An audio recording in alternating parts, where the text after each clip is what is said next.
Good morning, everyone. Thank you very much for giving up some of your time on a sunny Saturday afternoon in beautiful Oxford. We really appreciate that you've all taken the time to come, many of you from very far away. I'm Leslie Kenny, and I'm one of the co-founders of the Oxford Longevity Project. I'm a patient advocate, a survivor of multiple autoimmune conditions, but I have been in remission for over 18 years.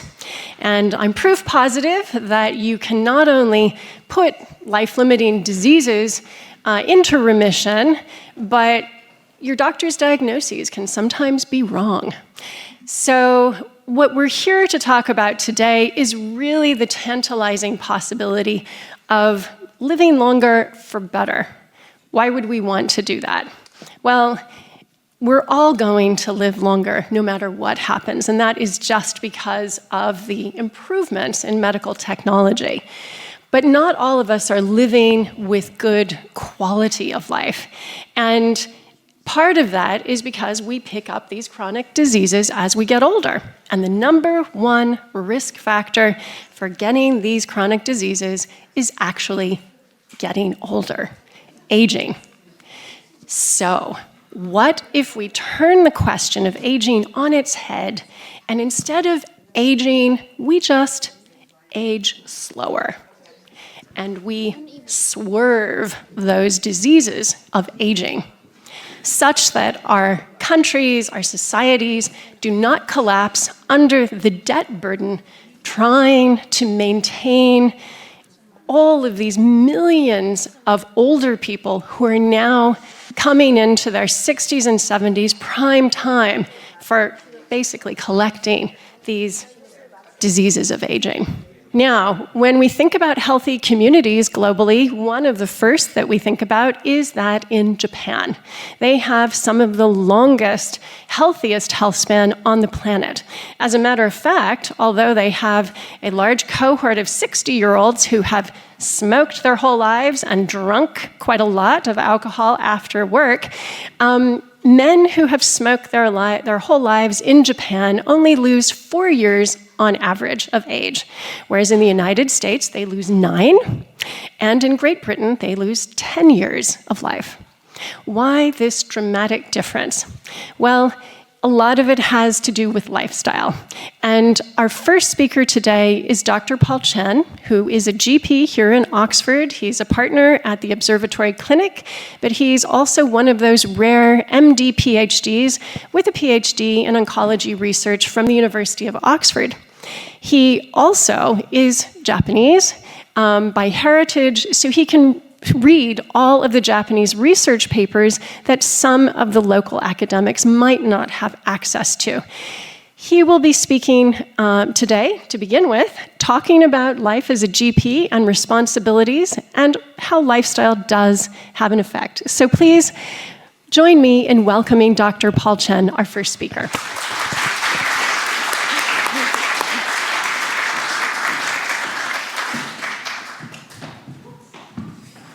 All right, thank you, Leslie, for that. Slight change there is that I'm not quite Japanese, but my background is British as well as American, Taiwanese by blood, born in London, raised partly in Japan, so very international. But yes, of course, with Japan, very close to my heart.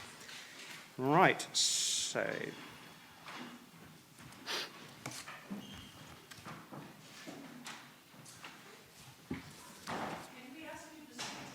Yes, of course. Can you hear me better then? Yes. Good. Is it showing up? Right, so good morning, everyone here. Firstly, may I thank you for giving up your precious time. It means a lot to my colleagues here at the Longevity Project that you made this proactive choice today to come to see this in this lovely Saturday morning and afternoon. I recognize familiar faces here, so thank you for your support as well. So I had a really good think about what I can do and what I can talk about in this longevity arena as a GP, but also as previously a cancer immunologist in the past. Rather than doing the more sort of traditional academic talk, I was just thinking, well, it'd be more important to get you on my side as my partner in crime. So, well, the interesting thing is, listing facts, much as important, The problem is that it needs to resonate, it needs to mean something. So here, what we're doing today is we've got a fantastic array of speakers.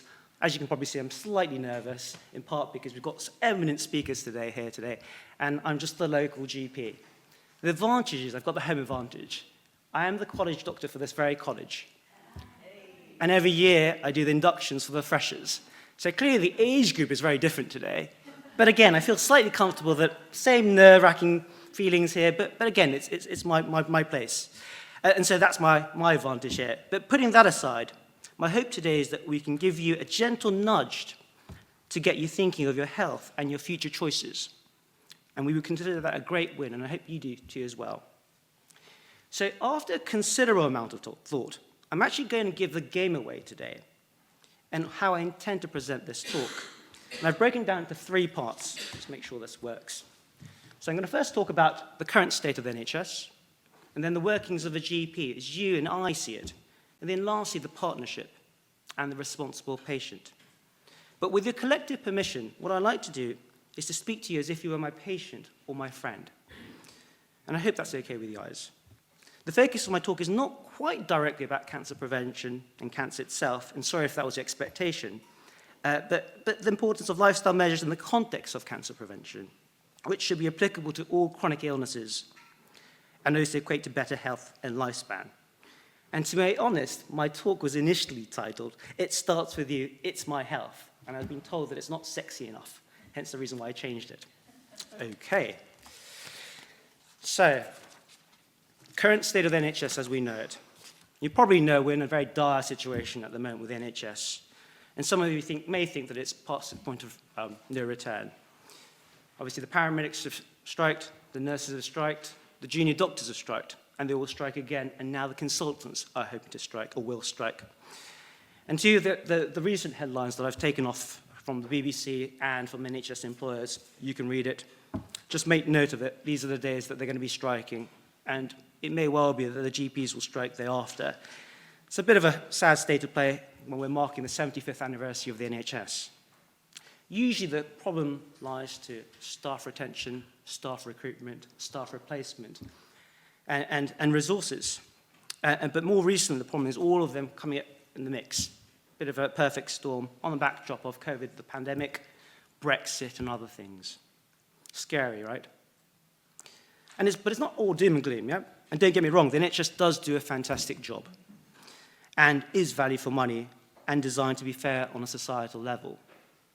The problem, as we all know, however, is that the NHS is, generally speaking, a very reactive service as opposed to a proactive service to the individual. And that's the problem we have. What's the point of me mentioning this? Well, one thing for sure is I think it's important for you all here not to fall ill, full stop. Access to healthcare for treating diseases and illnesses is important, but what we really want to be doing is to put the focus on prevention and lifestyle medicine, and then find better ways to optimize one's health physically and mentally so that we not only live longer, but stay healthy and in good health. The bottom line is that we essentially need to take responsibility of our own health and use the healthcare system wisely. The saying, of course, is that prevention is always better than treatment.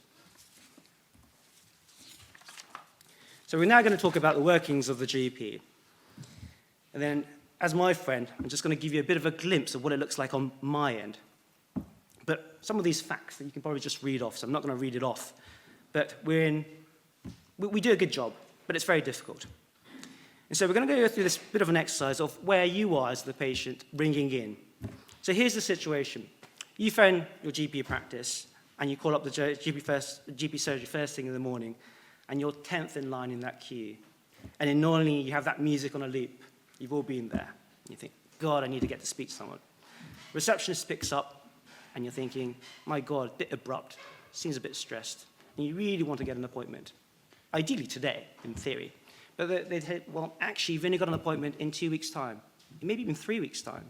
Sometimes it's 4. Some practices, even in Oxford, they say, actually, we haven't got any appointments today. Call back tomorrow. That's how bad it can be. Okay?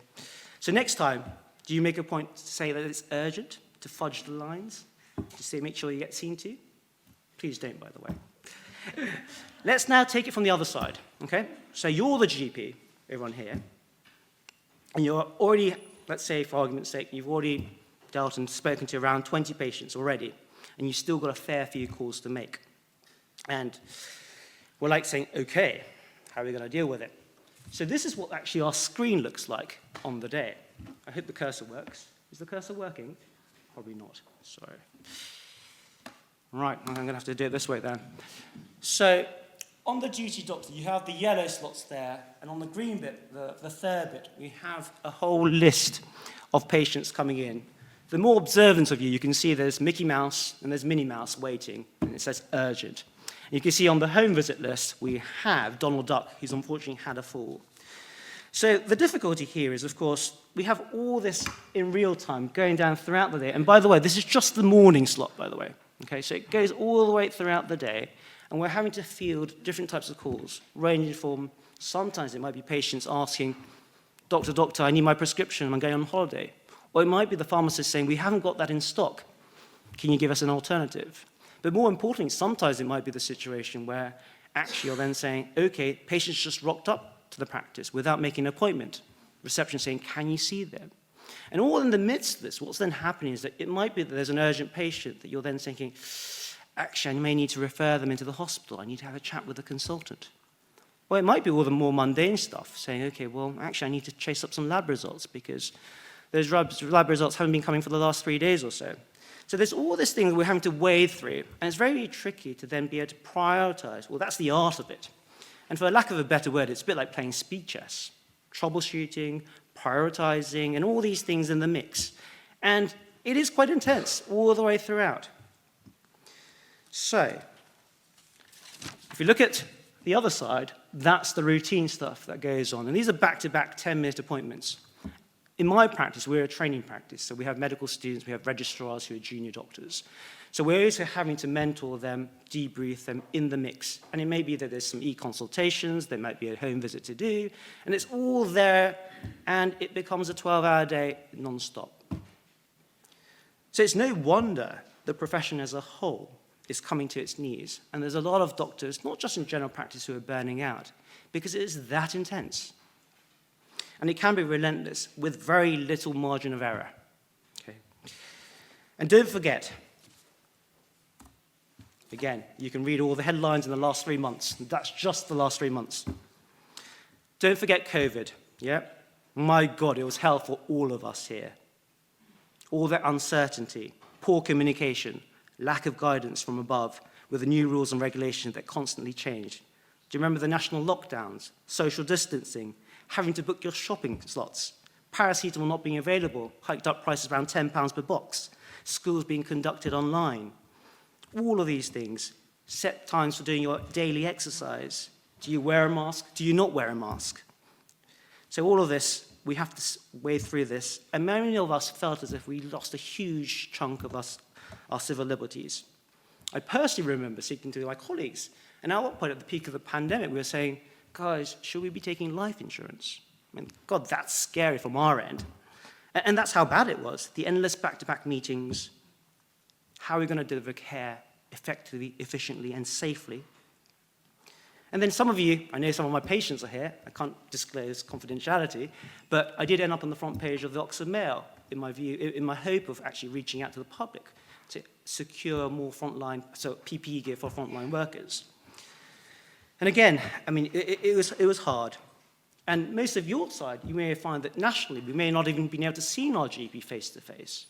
And again, the frustration of not being able to get healthcare. And whilst you may feel the worst is now over, we mustn't forget the knock-on effects that COVID has in the pandemic. There's long COVID, rising mental health, late cancer diagnosis, the list goes on. But you, as well as I know, that you're not here to moan, right? So don't get me wrong, I love my job as a GP, and I get a lot of happiness and fulfillment of serving others and helping and speaking to my patients and treating them, and we have nice banter from time to time, which is great. The hard facts of life, and these are all the hard facts of life in the overstretched medical system, but the good news is, and this is having a super positive spin to it, is that we mostly pulled through. And we adapted to new ways of living, and here we are. Yep. Most importantly, and in the very least, I should think that the COVID pandemic has hopefully forced us to reevaluate our own health for the better. And we need to be grateful to what we have. The idea is not about wanting sympathy for the NHS workers, whilst nice, but the importance of us as individuals to take responsibility of our own health, particularly in these difficult times. This is where the true focus should lie, with lifestyle medicine and prevention at the forefront of our minds, which then brings us finally to the partnership, and you as the responsible patient.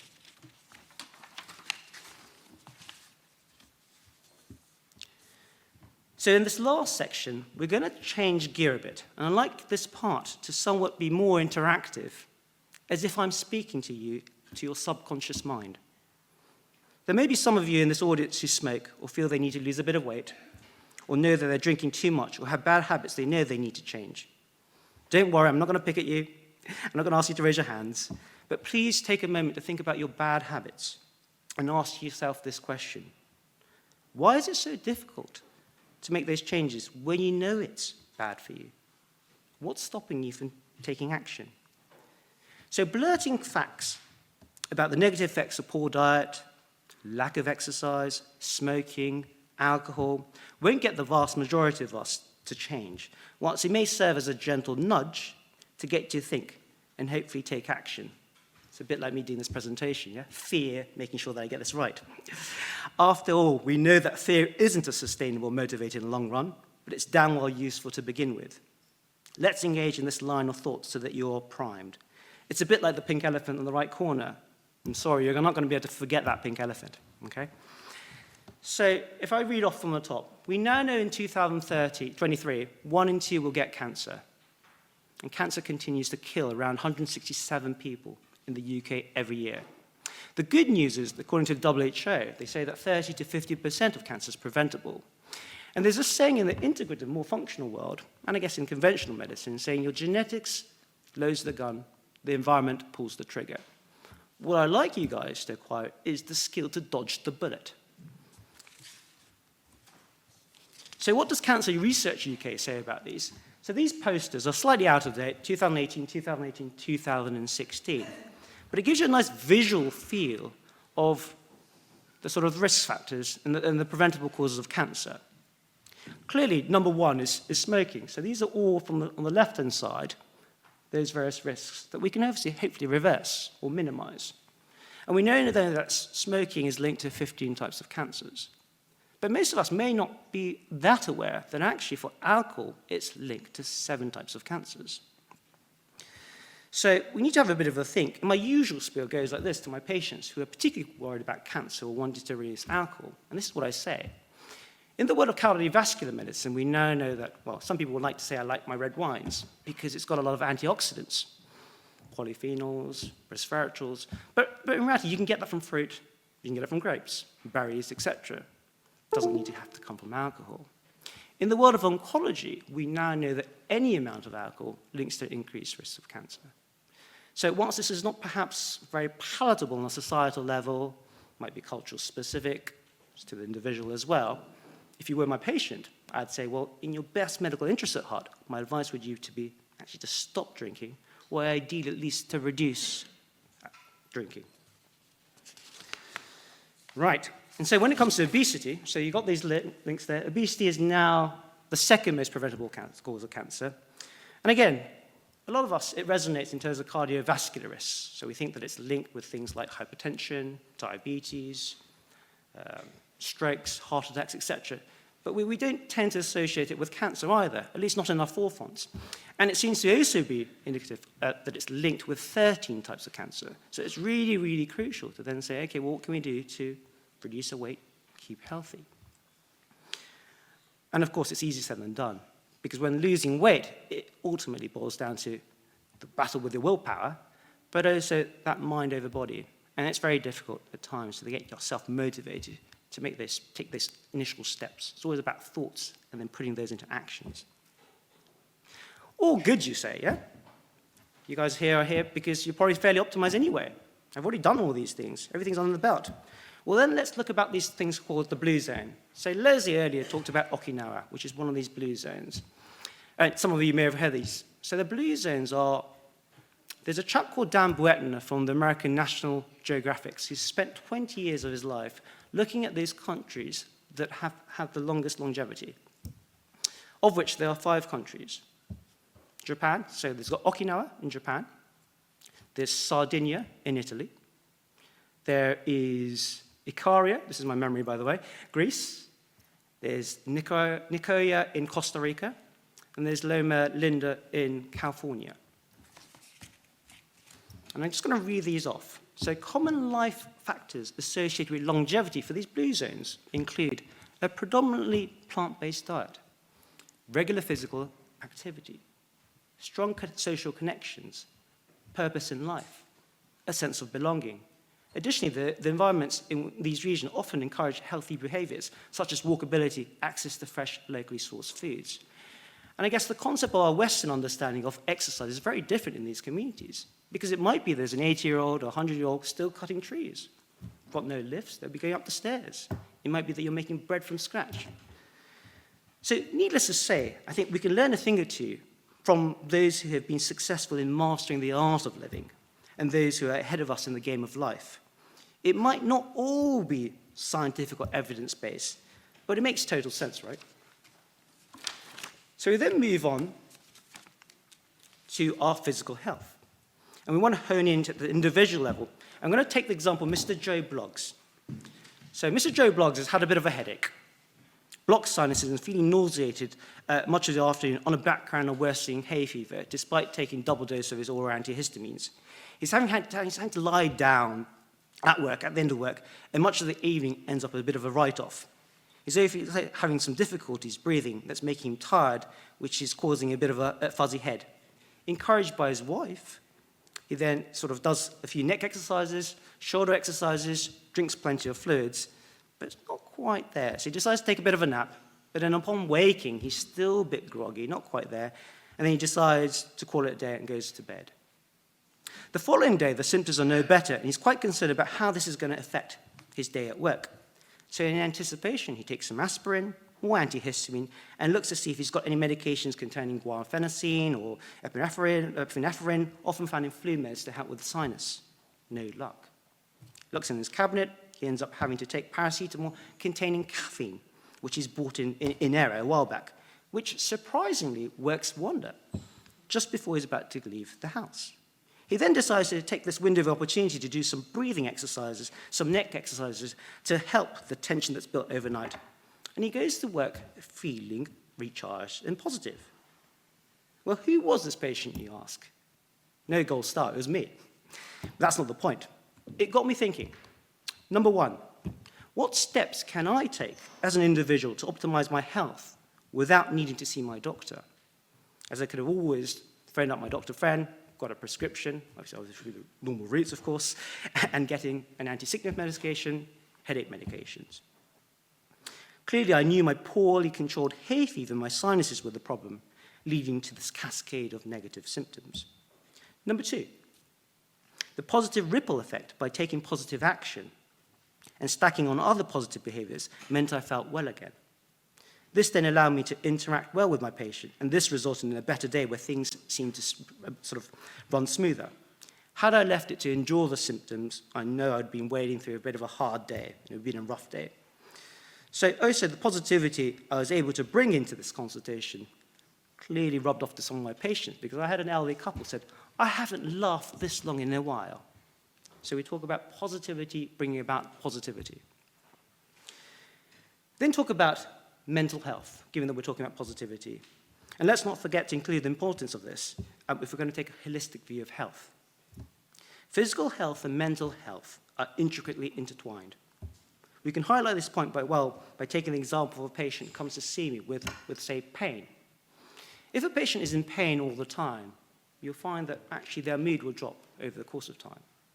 Similarly, someone who's, say, and that's going to cause them to feel depressed.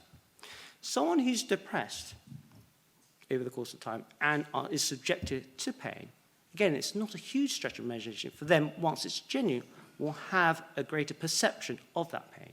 So you can see that spillover between physical health and mental health. And what we do want to do, therefore, is to optimize both our physical and emotional health but this applies to our resilience as well. So you see the ladybird, you have the leaf that's holding on to its life, and we're more likely to cope with manage the stresses that come our way, if we got our resilience right. So for this idea, I often talk about this resilience bucket. So you see the bucket there. And essentially what it is that our stresses build up in this bucket, and it starts to build up. And it might be that it hits the reaching point where it starts to overfill. And that may manifest as anxiety or depression. And the aim of the game, for lack of a better word, is to let them say, well, what strategies can we make sure to trying to get some of that water out? Okay, worst case scenario might be distraction techniques. You put it to the side and come back to it later. Otherwise, it might be, okay, going for a walk, have a bath, phone a friend, listen to some music. All these things will stack on. Essentially, we want to change that mindset to be more positive. And of course, what we want to do, essentially, is to have a bigger bucket, but also have those strategies to get that water out quickly. So, sometimes it's to do with interpretation. And I'm not going to dwell too much on this, but have a look at this. And the title is called My Wife and My Mother-in-Law. And just look at it for the time being as I carry on, okay? In my day-to-day consultation, I often try to squeeze in a 20-second spiel at the end of the day. And I just say to all my patients, saying, okay, the important thing is, in terms of lifestyle choices, eat well, the right stuff, the right amount, the right time, in the right way. Optimize sleep. Exercise, be it physical activities. You can walk 6,000 to 10,000 steps. Oxford students, the people who sat here in the past for my induction, they're very poor at this. Oxford students work hard, they play hard. So the problem is they forget to rest to allow the body to repair and recover. As I mentioned briefly about stress, you really want to be on top of stress. And then lastly, what I like and my patients like is do the things that make you happy. And if you do that right, most things won't manifest, and of those that do, they're going to be less pronounced. So before I go to my conclusion, can you see two ladies there? Raise your hand. Excellent. Most of you already know this. So it's about interpretation. And those who can't see it, if you look at there's a young lady looking that way with a choker, and there's an older lady with the chin at the very bottom and the nose. If you can't see it, ask your neighbor, okay? But this is also quite interesting. So a study in Australia has shown that actually how you perceive this is age determined. N is very small then in the trial. And those who are older seem to see the older lady versus the younger lady the younger people see the younger lady.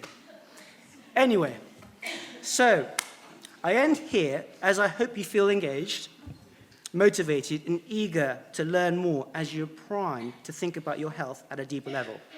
At the end of the day, most things in life basically boils down to your feelings.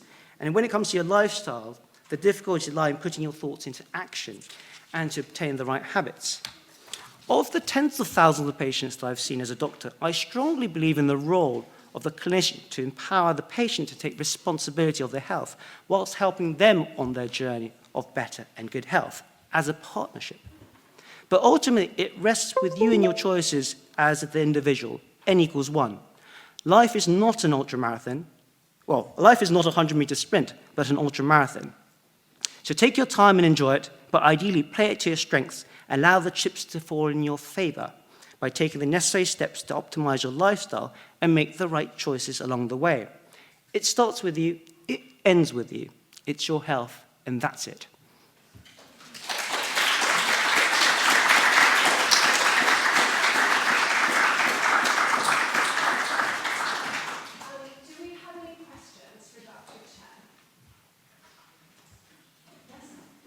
Can you put the last two slides on, please? Can you keep it on, please? And do we have a microphone to get to some of these questions? Can you keep that first? Can you bring the microphone down to maybe who's just here in the white shirt? Thank you. And then we'll get it to Sabina. So those are the 4 books that I like about habits.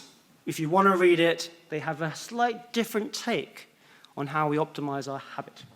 I've got my own book up and coming, still in progress. It's called It Starts With Me, To Choose or Not to Choose. It's my health, and that's it. And there's my own cancer website if you want to have a look at it. It's got a lot of content. Hoping to set up an online mentoring cancer coaching course soon as well. Is this on? Okay. The quick question Yeah. is, Being the GP at Oxford is not the usual path of, it's not a typical path for a very articulate GP who could probably be a subspecialist. So what motivated you to be here now? Oh, that's a very good question. Thank you. My view was I always wanted to be an oncologist. I come into obviously doing the science side, and it dawned upon me during my junior doctor days, saying, well, having done work experience and doing stuff on the wards, hematology oncology, pediatric oncology, all the other stuff, I thought it didn't have to be me to be helping out on the somewhat latter ends of the journey. And I thought, well, okay, what can I do to help people, given my background as well? And I just thought, well, I'll train in cognitive behavioral therapy, a bit of acupuncture, and if prevention is the bigger bit, of course, I wanted to find the magic bullet to cancer. But I thought I'd probably have a bigger impact. And that's why I then thought, actually, it'd be nice. So down the line, I'd love to be able to set up a primary care cancer wellbeing center. That's my dream and goal. And that's why.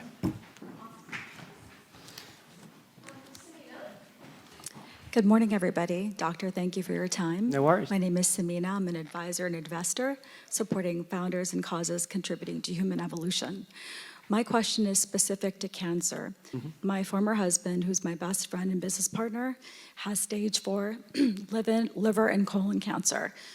What does the role of genetics play? Based on the clinical research, I believe there's not enough discussions around disease at the intersection of genetic variants. For example, vitamin D.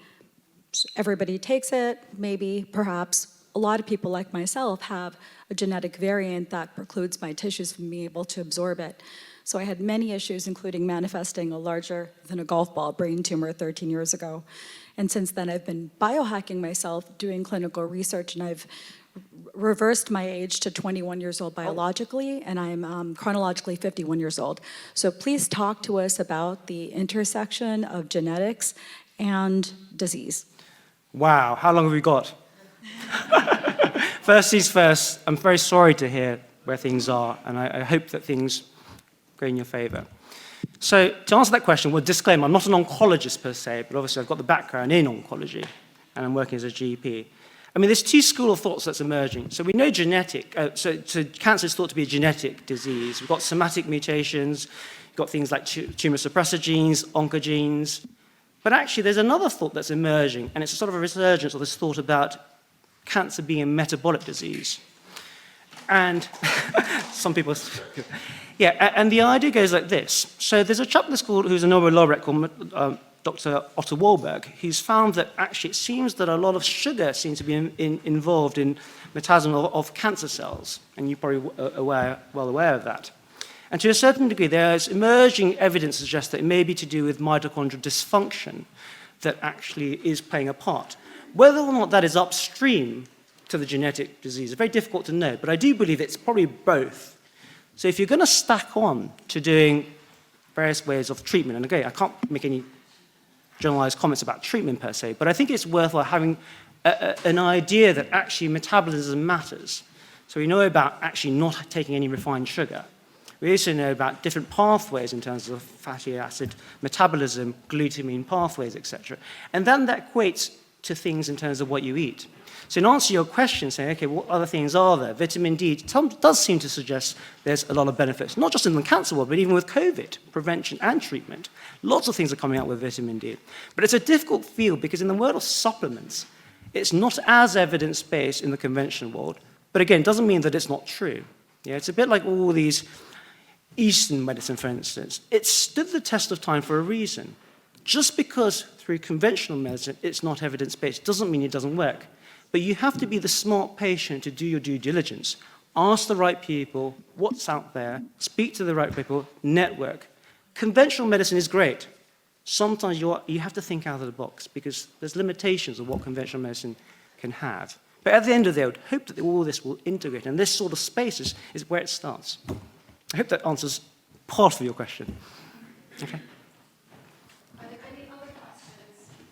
Yes, the white shirt, please, and just repeat. Thank you. quite a key theme through what you've just discussed is about prevention and a more holistic approach and a lifestyle-based approach. And my question is, to what degree is the education of doctors and nurses in the UK changing to take account of that insight and that new sort of emphasis? Because I work across healthcare in London, and there is consensus that on the whole, doctors and nurses practicing at the front line are not as aware of the impacts of the things you've talked about as they could be. They take a much more conventional medical approach to seeing people and so on. So obviously it starts with training and education, and I was wondering to what degree that is changing in terms of the culture of, and the content of the education of new doctors and nurses. I think that's a very fantastic question. I want to know myself. I think in my day-to-day, I make an effort when I'm teaching my registrars or my medical students saying, okay, there's the bread and butter of the medicine.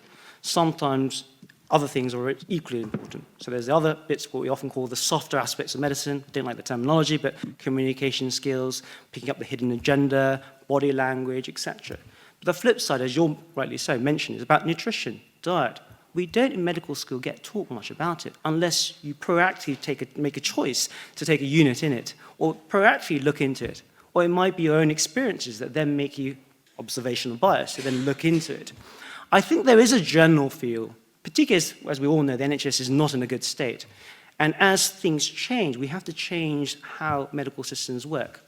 And if we're going to focus on lifestyle medicine, prevention, I would hope that that will then translate to better education. And I think it's work in progress. I mean, it's a slow slug, as we all know. But again, the issue is that, okay, medical doctor training is very, very long. Who gets that airtime?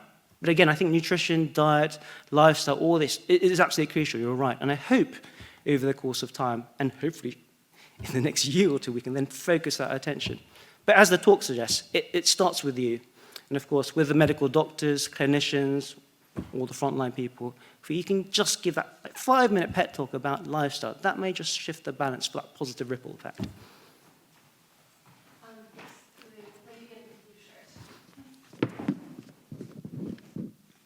Hi, I'm really into health and stuff like that, and I don't know what you think of my view, but we should start talking about this at a very young age.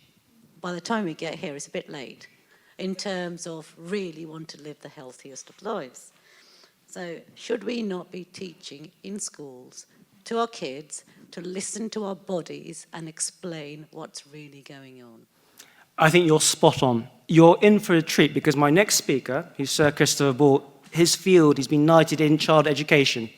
So he can give a bit of a flavour to that and answer that better, but absolutely spot on. It boils down to education. But obviously, it has to marry up with the healthcare system. The flip side is, I would say, actually, you're wrong. It's never too late. So I think you want to start from today and optimise what you can optimise. There's no point in dwelling in the past. You're here. That's the important thing. How are you going to enjoy life in good health and in longevity?